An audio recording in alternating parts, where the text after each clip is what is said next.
52 episodes, 52 ordinary people, 52 real stories about things that affect overall health. Because there is a lot more that goes into being healthy than food and fitness. Inspiration, support, a new perspective, and knowledge. You'll find that and more here on the Healthability Project. Hi, welcome to the Healthability Project. I'm Robin McKenna. Watching a parent live with a chronic disease can be a lot for a young adult to take in and deal with. Being that young adult and knowing that what your parent is going through is very likely to be your own fate only magnifies the impact to one's health and well-being. What if the chronic disease you are genetically guaranteed to inherit is one affecting your kidneys? You are faced with the eventuality of lifelong dialysis, or, if you are lucky, a kidney transplant, and likely only after years of waiting. Dare I say, not the type of thing on the list of what I'm looking forward to in life. And what if you decide to take matters into your own hands to find your own kidney donor? How do you think all of this would impact your health and well-being? My guest today is Myrna Bernstein, and this is her story. Myrna has resided in Albany, New York, the capital of New York State, most of her life. She had a long career with the New York State Health Department as a policymaker in the New York State Medicaid program.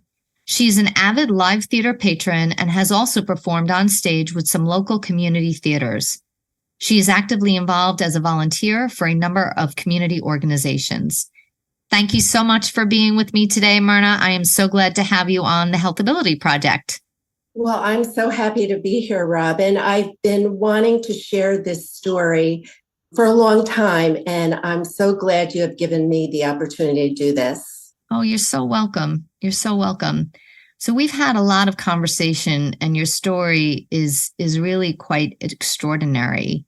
But why don't you take us to the beginning? You were a teenager and your mother was suffering from this chronic kidney disease. That's where it all began for you, right? Yes. I'll just give you a little description of what the condition is. It's called polycystic kidney disease, also known as PKD, and it's a hereditary kidney condition, and it was on my mother's side of the family. Mm-hmm. And what happens is you develop cysts in both kidneys, and over time, the cysts take in fluid and enlarge and ultimately affect your kidney function to the point where you either have the option of being on dialysis or, as you said, being lucky enough to get a transplant. And usually this occurs in a person's life, usually when they're in their 50s or 60s. Mm-hmm. When I was in my late teens, it affected my uncle, who the only available treatment was dialysis, and he passed away. Then my mother was diagnosed in her 50s, and she passed away when I was in my late 20s. And as a result of her being diagnosed with PKD, my brother and I were tested, and we both found out that we had the PKD. And so I was in my 20s. I was in my mid-20s when I found out. My brother's 5 years older. When you learned that you had this, for sure, how did that make you feel? Well, at that point, I was in my 20s. My mother, it hadn't affected her at that point, so I didn't really know. To me, it wasn't real. To me, it was just a condition I had. And all I had to do at that point was be seen by a kidney doctor and manage my diet and my blood pressure. That's all I had to do. Okay. However, when my mother did go on dialysis, that's when I realized this was going to happen to me. And I was married. I was just married at the time when my husband and I both found out that I had this condition. And I was concerned about it. It was always in the back of my mind that at some point this was going to affect my life. Mm-hmm. Wow. Wow. But I didn't let it interfere with my living life. I tried not to. Okay. So you had mentioned that your brother was also diagnosed with this, and he started his So journey. my brother was diagnosed when he was in his 40s, and he went on dialysis for a brief time, and then he received a transplant. And he's had that transplant, that kidney transplant, for 30 years, Wow. which is remarkable, absolutely remarkable. And he's been able to, see his children educated and become parents, and he's now a grandparent. And so I was so encouraged by that. Mm-hmm. Although at that time I was not impacted yet. And the process of all of this treatment and kidney transplants was a little bit different by the time it had, should I say, manifested in your own body? Oh, definitely, yes. When my mother had to go on dialysis, transplantation, we have a local hospital that is a transplant center, and they just started doing the surgeries. And a transplant was offered to my mother, but I think she was afraid. She was afraid because it was so new. Mm-hmm. And, dialysis was a known procedure to her, so she chose not to. She was on dialysis for 5 years, and it really depleted, her body. And she was 65 when she passed away, which is young. Yeah, that must have been hard for you to watch. It was very, very hard because I was only 28 when she passed away. So it had a really significant impact. It was like I really grew up without a mother. I mean, I was only in my late 20s. Mm. So I felt like I was pretty much on my own. So I think that has played a significant role in how I dealt with my situation and my activism in trying to get a transplant. Mm-hmm. For myself. So activism is a great word from what you've told me. So tell us about what happened, what your level of activism was in searching for a kidney donor.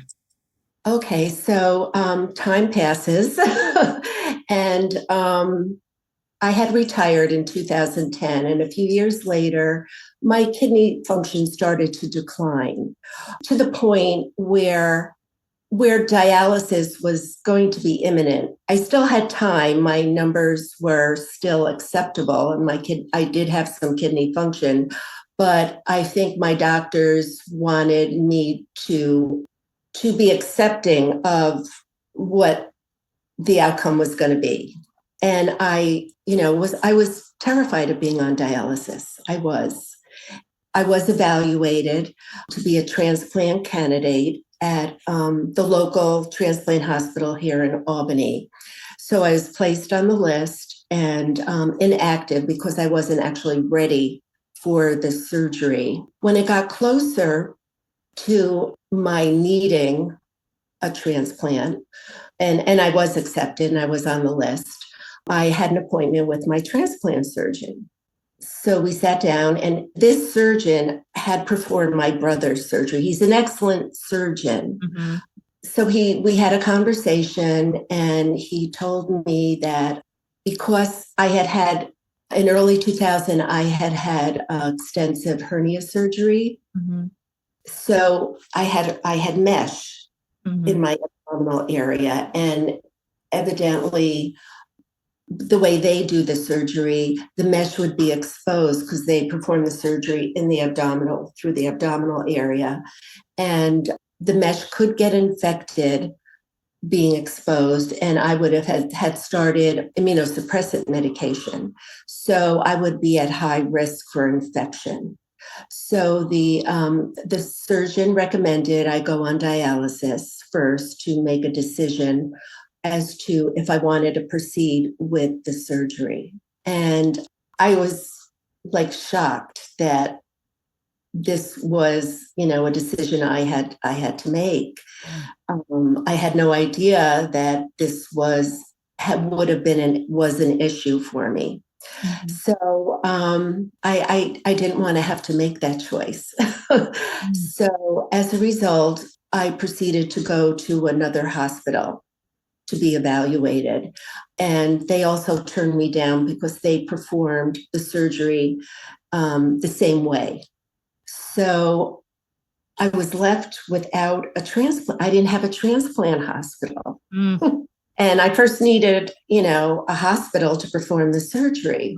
So it just so happened I had retired and I was working in a dental office. And that particular day, this gentleman came in and to make an appointment. We just started talking, and he happened to tell me that he had had a kidney transplant the year before. And I asked him, if it was locally. He said no. He went down to Mount Sinai Hospital in New York City because he was considered a high-risk patient because he had had hepatitis. And they were able to perform the surgery at Mount Sinai Hospital. And he was a year out from his surgery, and he was doing very well. So I proceeded to get the name of his surgeon, and I called down to Mount Sinai to make an appointment. And I went down there and I spoke to a different surgeon, and they would be able to perform my surgery because their procedure was totally different from the way they do the procedure up here. They do the procedure through your pelvic area. Mm-hmm. So my abdominal area was not a concern for them. I was ecstatic. So they accepted me as a patient, and I was placed on their transplant list. I was able, in New York State, you're only allowed to be on one hospital transplant list. So I was able to transfer my time that I accrued here on the local hospital transplant list and transfer it to Mount Sinai in New York City. But down in New York City, the transplant wait is longer because, it's a metropolitan area. Right. So the wait time would be much longer. They were telling me like 4 to 7 years. And then in that time frame, you would have had to have undergone dialysis? Yes, I would have. So during the wait time, they do contact you if a kidney is available that meets your criteria, the blood type. But so they call you from the transplant center, and they call you and they give you a brief medical history of the individual that's donating their kidney and what medical conditions they may have had. And on that phone call, you have to decide whether you accept it or not. If you don't accept it, they just move down the list. If you accept it, they still have 24 hours to test. They have to test the kidney to see if it's viable for transplantation. So there was one offer that I said yes to, and then they have to test it. So you're sitting there, so have to wait 24 hours or shorter to see if that kidney is viable to be transplanted. Creates so much anxiety, because then if it is a match, I would have had to drive down directly to New York City for the surgery. So you're basically on standby. Yes. Yeah. Yes. Unfortunately, the kidney was not viable to be transplanted. So shortly after that, I was driving down one of the highways here locally, and, there's all the, you always have highway billboards. And this idea actually came out of the universe. It just came into my head. And I remember repeating this question that appeared that I remember repeating to myself, why don't I take out a billboard? So I came back home. Wherever I was, I came back home and I didn't hesitate. I decided to call the company that handles all the billboard advertising locally. And I spoke with this sales rep and I told her what I wanted to do. And this was a very unusual request for her for advertising. And, she said, well, we've never done anything like this before. But, I will speak with my manager and my legal staff to see if we can help you. So she called me back a few days later and she said they could. However, the highway advertising is very expensive. However, they do residential advertising. It's called billboard. It's just a billboard, a small billboard advertising on like major, streets in the area, which was much less expensive. It was affordable for me. And so they designed the billboard. It did not have any personal information on it. They just required my picture, and the billboard said wanted kidney donor, blood type A, which is my blood type, or O. And I set up a separate email address to contact me if they had any questions for any reason. I answered every single email that I received. And it was surprising that a lot of people didn't even know their blood type. Well, consequently, after my billboard went up, which happened to go up on my birthday, a few days later, two of the local TV stations contacted me and wanted to do a story. So two of the radio stations aired my story for several days. And I was also contacted by the local newspaper. And there was an article on the front page of the newspaper, the local newspaper. However, the headline of the article, I felt it was very negative, although I could understand that it captured a lot of people's interest. So what the headline said was, does local woman have advantage? I was very upset. New York State is like the third lowest. I don't know what it is now, but back then it was the third lowest in the country for organ donation. Wow.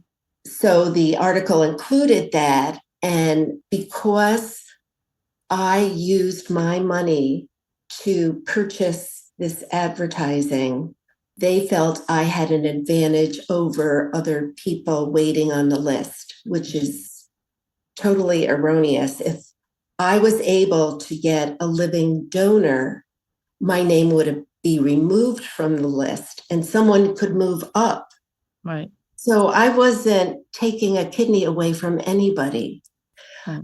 And I called the reporter and I told her how upset I was about the headline. And she told me she didn't write it, that they had several staff that write the headlines. But it was still very upsetting. So as a result of the billboard, I got quite a number of inquiries. And there are exclusions, medical exclusions for not being qualified for to be a donor.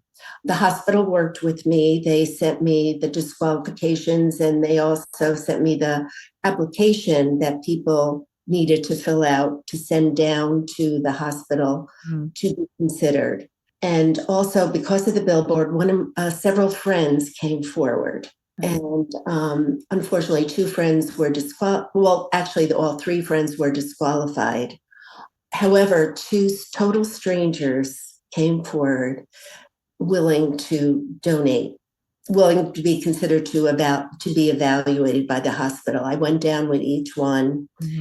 And subsequently, That had to be very moving for you that two strangers did eventually come yes, forward, and yes, especially after all of absolutely. this effort that and I know, two negative total attention. strangers. I know. And before they agreed to be evaluated, they wanted me to meet their families. Huh. So one of them lived about an hour west of me, and one of them lived in Vermont, Vermont isn't that far from Albany. It's about Mm-hmm. an so Okay. so they came down. So there were two women came down with their families, and we visited. And subsequently, they both agreed to be evaluated, which uh, which was overwhelming. And they were such good people, total strangers. And they went down with me. We stayed overnight. They went through all the testing Mm. for me, but unfortunately, they weren't qualified. So again, there's a lot of start and stop in this journey. Yes. So following that, I made up a flyer that I posted wherever I could locally, and Facebook was had appeared on the scene. However, I resisted getting a smartphone, so I didn't have access to it. So a friend of mine posted the flyer for me. And as a result of that flyer being posted, one of my friends who had originally been disqualified only because she was taking a medication that is generally used for diabetes, controlling diabetes. However, she was using it to control her carb cravings. Her doctor had prescribed it, but because she had originally been disqualified, she decided to go off it. And so she was now qualified to try again. She contacted Mount Sinai, and she went down and was evaluated, and she was determined to be a match. She didn't give up on you. How did that make you feel? Oh my God, she's my angel. She really is. We had our surgeries on August 18th of 2015. Mm. And so it's going to be 8 years. Wow. You had shared with me there's a significance of that date. Oh, yes, yes. So in the Jewish religion, the number 18 represents life. Now, my friend had converted to Judaism. However, I think when she it's the donor decides on the date of the surgery when it's convenient for them. There's a recuperation time. And I don't think she thought about it. And after she set the date, I said to her, "Did you realize that you made the date the 18th of August and what that signifies?" And she said, "No." Wow. She hadn't thought about it. Wow. But Wow. that was so significant. So significant. And what else was significant was the fact that I was 65 when I had my surgery, and my mother passed away at 65. So I was able to continue having a quality of life at the age that she passed away, which was really significant for me. Sure. Sure. It was almost as if she played a hand in making Yes. that happen. Yes. And you had shared with me too that you were drawn to Mount Sinai or the city for another reason. Well, yes, my mom and her family came over from Europe when she was a young girl, and my mom lived in New York City. Wow. Till she was 18, 19 years old, and then she came up to Albany. So I really felt that was where I was supposed to be.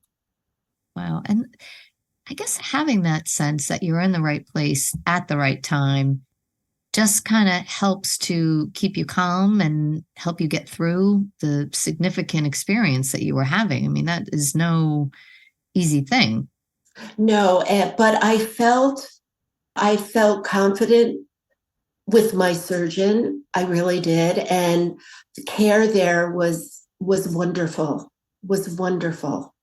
In the follow-up care I've had and the relationship, I've had to continue my relationship with Mount Sinai was for the first year I had to go down and see the transplant doctor and have my blood work done. And I still have to have my blood work sent down to Mount Sinai because I'm their transplant patient. They're still responsible for me. Wow. And I had, the relationship there just so responsive when I call or email that I just, I believe that was where I was supposed to be, that this journey placed me at the right, at the right hospital. And with the right people. With the right people. Mm-hmm.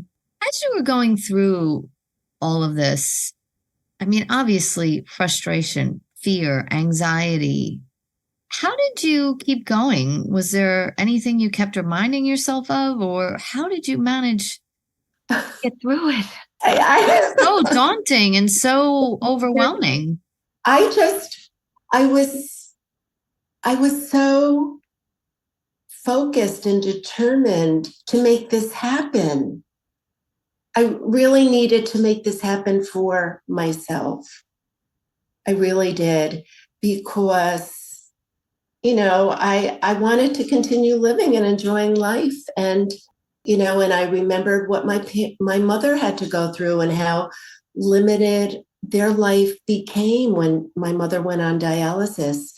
I mean, they did travel. You can travel if you're on dialysis. There are dialysis centers all over the world, all over the country, the world.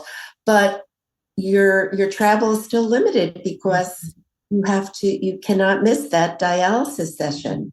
Mm-hmm. I knew this is what I wanted for myself because there was so much I wanted to do with my life.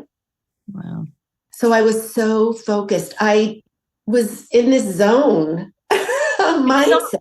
Yeah. It's almost like you didn't really focus on the setbacks, or maybe not setbacks, but the whole issue with the article that came out as a result of your trying to use the billboard. I mean, that was very disturbing. And I have to tell you, so I was divorced during this, I got divorced when I was in my 30s.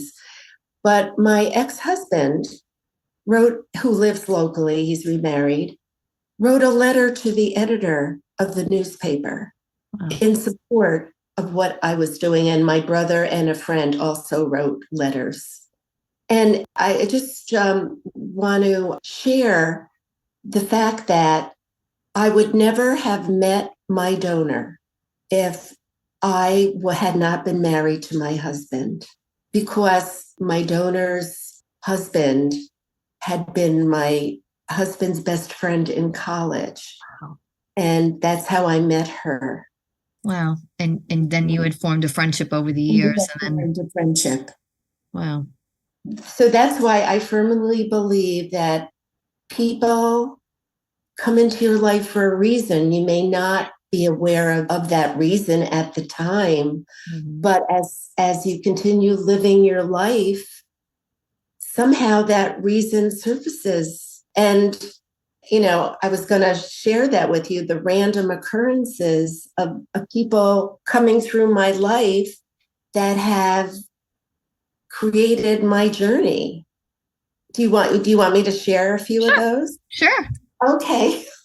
Well, first of all, how I got to the dental office where that gentleman came in and shared his story about his transplant, the dentist's in-laws cleaned my house for me. And they happened to tell me that their daughter-in-law was looking for a receptionist in her office part-time. And I had retired and I was looking for, some part-time work. And that's how I came to being in that office on that day that gentleman walked in to my office. And that's how I got to Mount Sinai. that's remarkable. It really is. I know you and I have talked about this, but I really do feel that the universe is behind the scenes working for us. We may not want to acknowledge it, but it really is. I mean, that to me is divine intervention, the way things just lined up for you. It was obviously a very slow process, and maybe you didn't realize it at the time, but now obviously looking back, you can connect the dots and, if this didn't happen and if that didn't happen, where you might be right now. Right. Yeah. Right. Yeah. And my coming and my meeting you was a random occurrence too. Yes. And so that's my belief. Whenever I can talk to somebody or, Right. You never know. You never know. You never know. You Right. never know. Well, and I will say, I mean, just knowing you this short time, the level of gratitude just permeates from you. Robin, every day I wake up and I am so, so grateful. So grateful. And I am so grateful to my donor, and every transplant anniversary we have, and it'll be our 8th, we always go out to dinner to celebrate. Oh, that's so nice. Yes, That is yes. so And she nice. doesn't live that far from me. Oh, great. So we always go out, and we're still part of each other's life. She has a full life, and I don't get to see her that much. Because you are living a full life, thanks to her. Yes, I am. Yeah. Well, thank you so, so much, Myrna. Your story is unbelievable and so inspiring in so many ways. I can't thank you enough for sharing it with us today. And I'm so grateful for you to allow me to share this story. You're welcome. You're welcome. Okay, listeners, hopefully you enjoyed today's episode. If you did, please tell your friends about us, share us, like us, use social media. And if you have any questions, comments, or suggestions, you can email us at thehealthabilityproject@gmail.com. Thanks so much for tuning in. We'll see you next week. Thanks for joining us today at the Health Ability Project. We'd love to hear from you, so please email us your questions, comments, or suggestions, including future guests, to thehealthabilityproject@gmail.com. And please like us, subscribe, and share us with your friends.